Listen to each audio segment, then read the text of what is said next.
The year was 2017. Inside a nondescript apartment in Manchester, England, a scene unfolded that would shock the nation. Two young men, one severely injured, the other seemingly unscathed, were discovered by authorities. The injured man, his face a mask of bruises, clung precariously to life. The other, seemingly unharmed, recounted a tale of sudden violence, painting himself as the victim. Initial assumptions pointed to a straightforward case of assault, but the truth, as it often does, lay hidden beneath the surface, waiting to be unearthed. The police, in a routine check, examined the uninjured man's mobile phone. What they found sent chills down their spines. Hundreds of video recordings, each one documenting a horrific sexual assault. The man who had presented himself as the victim, the man who had seemed so ordinary, was unmasked as a predator of the most insidious kind. His name, Reynhard Sinaga. The discovery in that Manchester apartment cracked open a Pandora's box of unimaginable horrors. Reynhard Sinaga, a seemingly unremarkable student, was no victim. He was, in fact, Britain's most prolific rapist, a man who had preyed on countless young men, drugging and assaulting them while they lay unconscious, their vulnerability his playground. Born on February 19, 1983, in Jambi, Indonesia, Reynhard Sinaga grew up in Depok, West Java. Raised in an affluent conservative Catholic family, he was ethnically Batak. Sinaga was quiet and studious, but beneath the veneer of normalcy, a darkness festered. In 2007, after completing a degree in architecture, he moved to the UK on a student visa. He settled in Manchester, known for its vibrant nightlife. He excelled in his studies, earning multiple degrees, and cultivated a wide circle of friends. But Sinaga's life was a carefully constructed facade. Behind the smiles lurked a predator. Reynhard Sinaga was born into a wealthy family. Reynhard was the eldest of 4 children. His father, a successful entrepreneur, owned one of Indonesia's largest banks and a palm oil plantation. The Sinaga family lived in a luxurious mansion with servants catering to their needs. Growing up in opulence, Reynhard developed a sense of entitlement. His devout Catholic parents instilled in him the importance of faith and tradition. Reynhard preferred books to the games of other children. He excelled in his studies, setting him apart from his peers. Despite his family's wealth, Reynhard's childhood was not without its challenges. His introverted nature made him a target for bullies at his elite private school. They teased him mercilessly, leaving invisible scars on his young psyche. Reynhard sought refuge in books, finding solace in their fantastical worlds. His love for the Spice Girls further fueled the ridicule. As he grew older, he masked his true feelings behind politeness. This ability to compartmentalize would later serve a much darker purpose.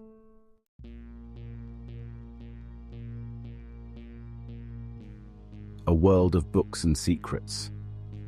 As Reynhard progressed through school, his passion for learning remained a constant in his life.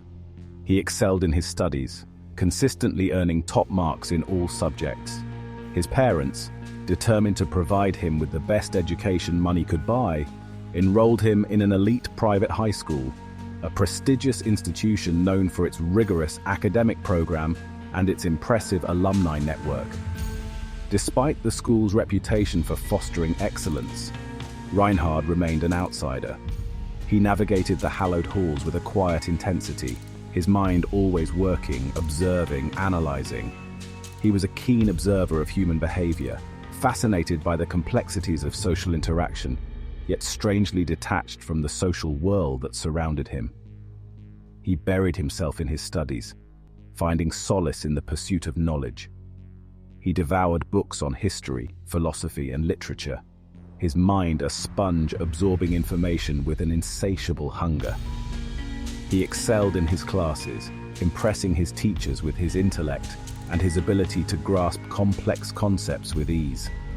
However, Reynhard's academic achievements did little to alleviate the sense of isolation that clung to him like a shroud. He remained an enigma, a puzzle that no one, not even his family, could solve. Behind the facade of the diligent student, a storm was brewing, a maelstrom of repressed emotions and unacknowledged desires that would eventually erupt with devastating consequences.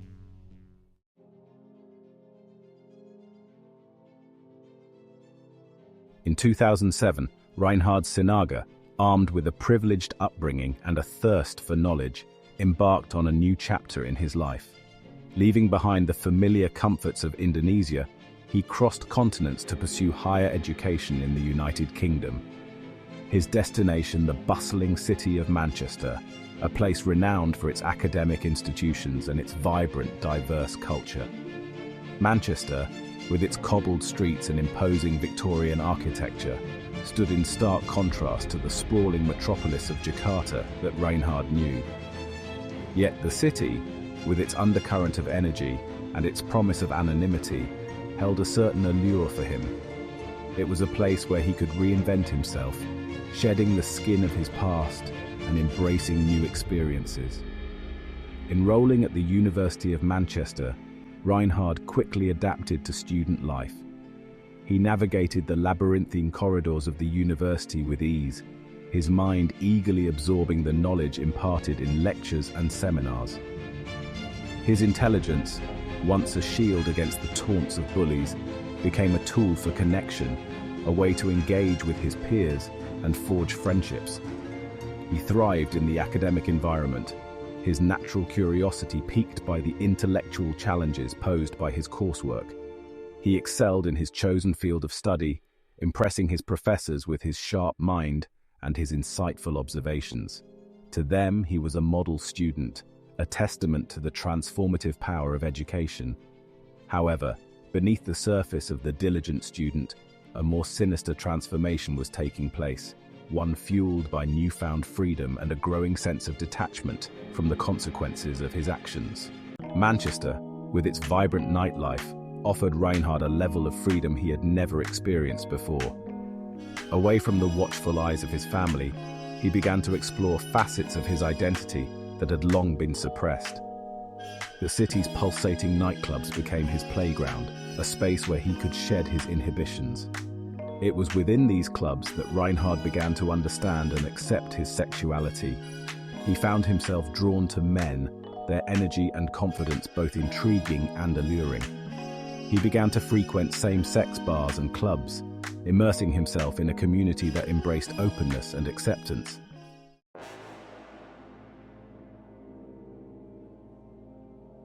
A serpent in plain sight. The mask begins to slip. As Reynhard grew more comfortable, a darker side began to emerge. Entitlement simmered beneath the surface, manifesting in his interactions. He became increasingly narcissistic, prioritizing his needs over others. Friendships became transactional, a means to an end. He surrounded himself with useful people to feed his ego. His generosity was a calculated tactic to buy loyalty. Those who questioned him faced icy silence or manipulation. The charming student was morphing into something darker, more sinister.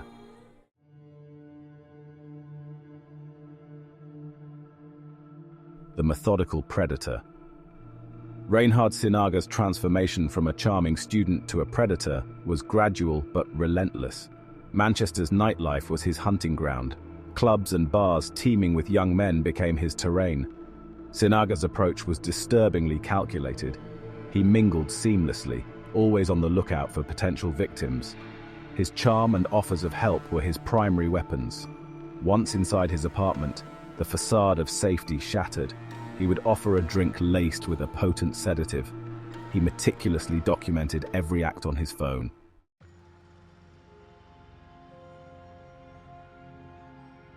The first victims.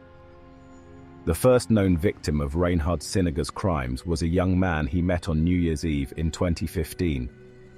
The 22-year-old, out celebrating with friends, became separated from his group. Sinaga approached him, offering assistance. The young man accepted Sinaga's offer, following him back to his apartment. Once inside, Sinaga offered him a drink, which was secretly spiked with GHB. The drug took effect quickly, rendering the young man unconscious. Sinaga recorded the entire ordeal on his phone. When the young man awoke, he had no memory of the assault. This pattern would repeat itself with chilling regularity over the next 2 years.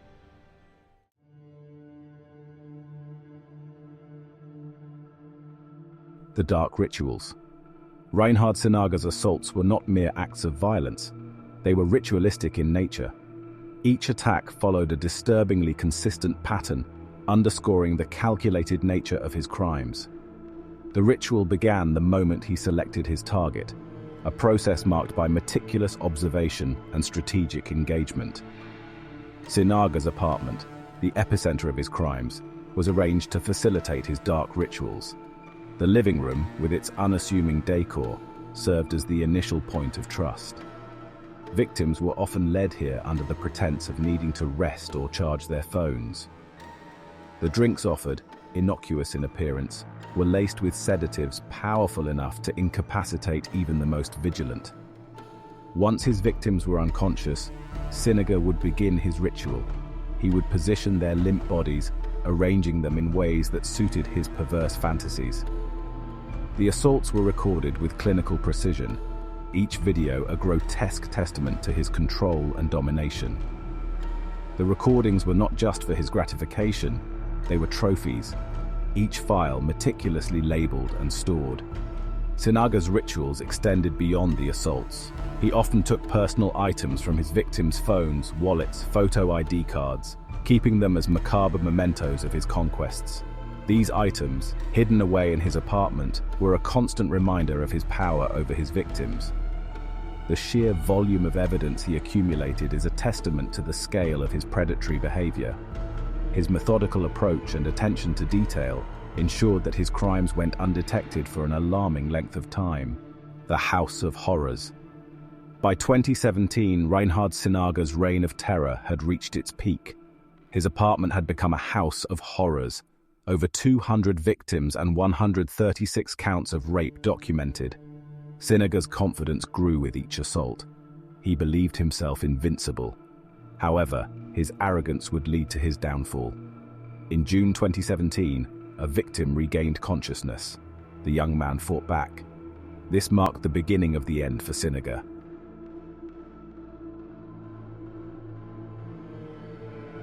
Peter's escape, the turning point. The pivotal moment in Reynhard Sinaga's unmasking came on June 2, 2017. Sinaga was carrying out yet another assault on a young man he had lured from a nightclub.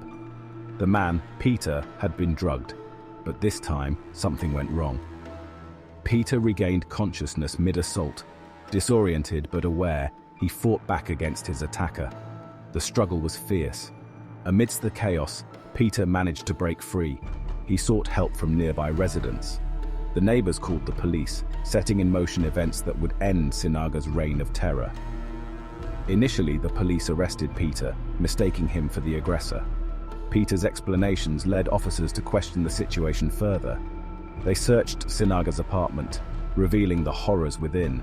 The discovery of video recordings provided incontrovertible evidence of Sinaga's crimes. Peter's escape exposed Sinaga's monstrous activities. It shifted the focus from Peter as a suspect to Sinaga as the true predator.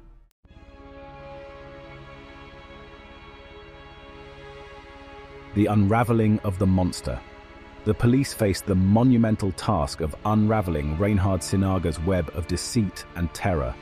Over 800 video recordings documented assaults on more than 200 young men. Each video was a harrowing testament to Sinaga's calculated predation. The first step was to identify the victims in the videos. This involved cross-referencing recordings with reports of missing persons. The police worked tirelessly, contacting possible victims and piecing together the timeline. Many victims were initially unaware of what had happened to them. The scale of the investigation was unprecedented. The police established a dedicated team to manage the case. They conducted detailed interviews with identified victims.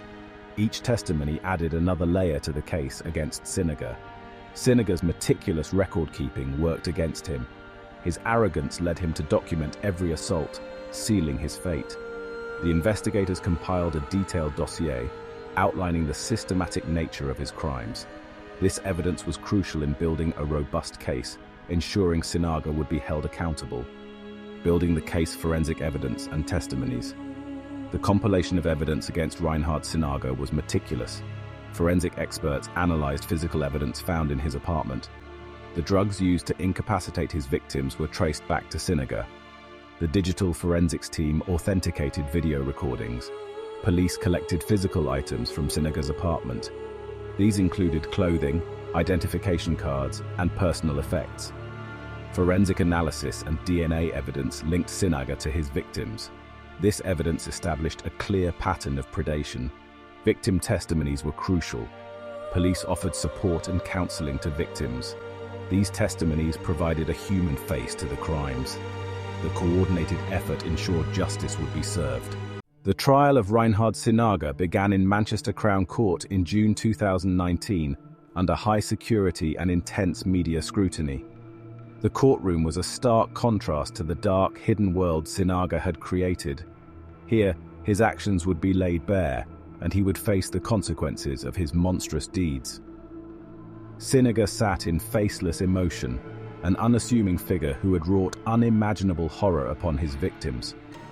The prosecution, armed with overwhelming evidence, presented a meticulously constructed case. They began by presenting the video evidence recovered from Sinaga's mobile phone. Each recording was a chilling testament to his crimes. The court watched in horror as the videos played. The prosecution also introduced physical evidence, including the drugs Sinaga used to incapacitate his victims. The testimonies of the victims and their families were perhaps the most harrowing part of the trial.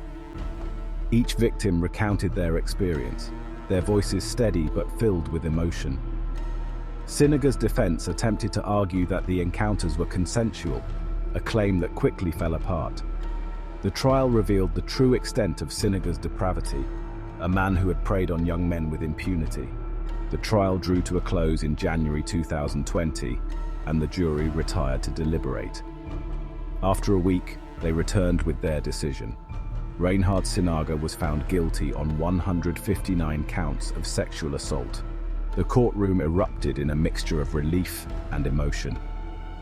The judge sentenced Sinaga to life imprisonment with a minimum term of 40 years.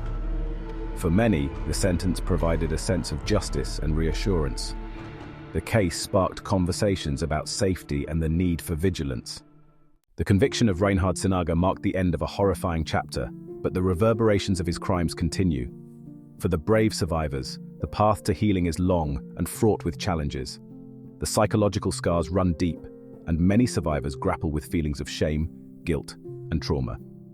Support systems like counseling services and survivor networks play a crucial role.